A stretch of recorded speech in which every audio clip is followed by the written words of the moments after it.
स्वागत है इस खास डीप डाइव में। आज हम बात कर रहे हैं बैंक प्रोबेशनरी ऑफिसर यानी पीओ इंटरव्यू के बारे में। हमारे पास कुछ बेहतरीन स्रोत हैं जो इस पूरी प्रक्रिया पर मतलब तैयारी से लेकर पैनल क्या सोचता है और हाँ, सफलता की रणनीतियों पर भी रोशनी डालते हैं जी।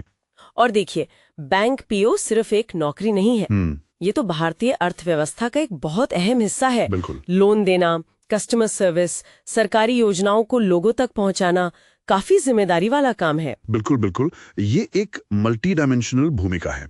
तो आज हमारा मिशन यही कि इन स्रोतों से वो सबसे जरूरी बातें निकालें जिससे ये समझा जा सके कि बैंक पीओ इंटरव्यू में कामयाब होने के लिए आखिर चाहिए क्या। चलिए शुरू करते हैं। बिल्कुल। और सबसे पहले ये समझना होगा कि ये सिर्फ ज्ञान की परीक्षा नहीं है। बिल्कुल नहीं। ये आपके व्यक्तित्व का, आपके व्यवहार का, आप दबाव कैसे झेलते हैं, इन सब का आकलन है। बिल्कुल। पैनल ये जानना चाहता है कि भाई ये उम्मीदवार बैंक के कल्चर में फिट बैठेगा या नहीं। सही कहा।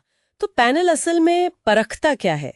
जाहिर है बैंकिंग फाइनेंस का ज्ञान तो चाहिए ही होगा। हाँ, वो तो बेसिक है।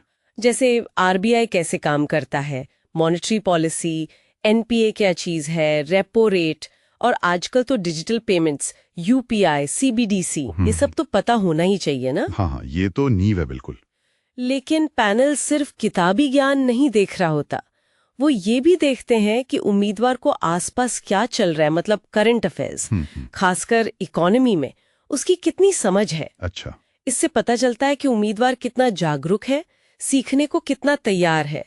और मजे की बात यह है, वो सिर्फ ये नहीं देखते कि आपको क्या पता है, बल्कि ये कि आप समझते हैं कि इसका क्यों महत्व है। मतलब विश्लेषण करने की क्षमता। बिल्कुल, एक एक्टिव सोचने वाला दिमाग चाहिए उन्हें। और वो जो व्यक्तिगत सवाल पूछते हैं, जैसे 5 साल में खुद को कहाँ देखते हैं या अपनी कमजोरियां बताएं, इनसे क्या जानना चाहते हैं वो, या अक्सर कंफ्यूज करते हैं। देखिए, ये सवाल उम्मीदवार की महत्वाकांक्षा परखते हैं, उसकी सेल्फ अवेयरनेस, मतलब वो खुद को कितना जानता है और कितना ईमानदार है। क्या वो बैंक के साथ लंबे समय तक जुड़ने का इरादा रखता है? क्या वो अपनी कमियों को पहचानता है और उन पर काम करता है? पैनल काफी अनुभवी होता है, वो बनावटी जवाब फौरन पकड़ लेते हैं। तो यहाँ ईमानदारी बहुत जरूरी है। अच्छा, मतलब परफेक्ट होना जरूरी नहीं, पर सच्चा होना जरूरी है। बिल्कुल। एक सोची समझी कमजोरी बताना जिस पर आप वाकई काम कर रहे हैं, वो असल में आपकी ताकत दिखाता है। ये तो बहुत अच्छी बात कही। तो मतलब पैनल सिर्फ जवाब नहीं सुन रहा, वो आपके सोचने का तरीका, आपकी प्रतिक्रिया, सब कुछ समझ रहा है। हाँ, बिल्कुल। इंटरव्यू सिर्फ ज्ञान का टेस्ट नहीं, व्यक्तित्व का भी टेस्ट है। और इसी से जुड़ा सवाल पहनावा और बॉडी लैंग्वेज, ये कितना मायने रखते हैं? जी, काफी मायने रखते हैं।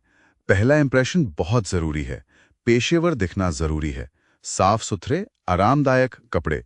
पुरुषों के लिए फॉर्मल शर्ट पैंट ठीक रहता है, महिलाओं के लिए सूट, साड़ी या फॉर्मल ड्रेस।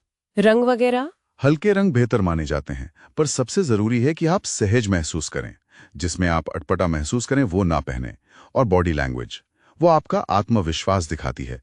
सीधा बैठना, आई कांटेक्ट रखना, हड़बड़ाहट ना दिखाना, ये सब आपकी नॉन वर्बल कम्युनिकेशन स्किल्स हैं। और जब आत्मविश्वास की बात हो रही है, तो क्या महिला उम्मीदवारों के लिए पैनल कुछ खास देखता है या उन्हें किन बातों पर ध्यान देना चाहिए? देखिए, बुनियादी तौर पर तो पैनल सबके लिए वही गुण देखता है, ज्ञान, प्रॉब्लम सॉल्विंग स्किल्स, कमिटमेंट। लेकिन हाँ, महिला उम्मीदवारों के लिए आत्मविश्वास और दृढ़ता का प्रदर्शन शायद थोड़ा और अहम हो जाता है। अच्छा, क्यों? कभी कभी पैनल शायद जानना चाहे कि वो ग्रामीण पोस्टिंग या वर्क लाइफ बैलेंस जैसी चुनौतियों के लिए कितनी तैयार हैं। तो यहाँ पर आत्मविश्वास और स्पष्टता से जवाब देना किसी भी तरह की शंका को दूर करता है। समझ गई, ये जरूरी बात है। जी, ये आपकी क्षमता को दर्शाता है। ठीक है, अब आते हैं तैयारी पर। ज्ञान के अलावा और क्या-क्या तैयारी करनी चाहिए? बैंकिंग बेसिक्स और करंट अफेयर्स तो हैं ही, उसके अलावा अपने शहर या राज्य के बारे में जानकारी, अपनी एकेडमिक बैकग्राउंड से जुड़े सवाल, इनकी तैयारी भी जरूरी है। और वो कॉमन सवाल अपने बारे में बताएं या बैंकिंग क्यों ज्वाइन करना चाहते हैं। हाँ, इनके जवाब बिल्कुल प्रामाणिक होने चाहिए, सोचे समझे लेकिन रटे रटाए नहीं लगने चाहिए। मॉक इंटरव्यू बहुत फायदेमंद होते हैं। अपनी आवाज रिकॉर्ड करके सुनने से भी आत्मविश्वास बढ़ता है। और अगर कुछ ना पता हो तो ईमानदारी से मान लेना बेहतर है। विनम्रता से कहें कि आपको अभी इसकी जानकारी नहीं है। गलत जवाब देने से अच्छा है। सही बात है। अच्छा, एक और सवाल जब अक्सर आता है, क्या एसबीआई पीओ का इंटरव्यू बाकियों से अलग होता है? मैंने सुना है वो थोड़ा कठिन होता है। हाँ, कुछ फर्क तो है। एसबीआई पीओ का लेवल अक्सर थोड़ा मुश्किल माना जाता है। उसमें ग्रुप डिस्कशन जीडी और ग्रुप एक्सरसाइज जीई भी होते हैं, जिनके मार्क्स फाइनल मेरिट में जुड़ते हैं। आईबीपीएस पीओ में आमतौर पर ये नहीं होता। अच्छा, जीडीजी भी? जी। और एसबीआई में वर्क प्रेशर ज्यादा होने की बात भी कही जाती है, हालांकि फैसिलिटीज भी शायद अलग हों। तो एसबीआई की तैयारी में जीडीजीई और एसबीआई से जुड़ी खास जानकारी पर थोड़ा ज्यादा ध्यान देना पड़ता है। ठीक है।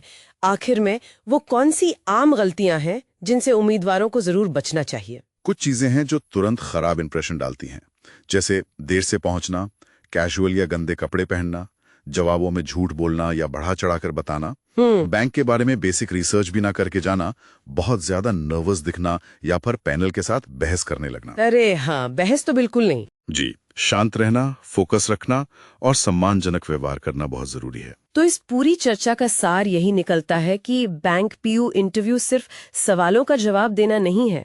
ये एक मौका है अपने व्यक्तित्व, अपनी क्षमता और अपने समर्पण को दिखाने का। ये बस एक इंटरव्यू देना नहीं, बल्कि अपनी दावेदारी मजबूती से पेश करना है। बिल्कुल सही कहा आपने। ज्ञान, आत्मविश्वास, विनम्रता और ईमानदारी, इन सब का एक सही संतुलन बनाना महत्वपूर्ण है। इसको एक बातचीत की तरह लेना चाहिए, जिसमें आपका असली व्यक्तित्व सामने आ सके। और जाते जाते सभी सुनने वालों के लिए सोचने को एक सवाल छोड़ जाते हैं। जैसे जैसे बैंकिंग और डिजिटल हो रही है, भविष्य के पीओ में तकनीकी ज्ञान के अलावा वो कौन सा एक मानवीय गुण सबसे महत्वपूर्ण होगा, जिसे इंटरव्यू पैनल आज ही पहचानने की कोशिश कर रहा होगा, भले ही वो सीधे तौर पर पूछा ना जाए। जरूर सोचिएगा इस पर।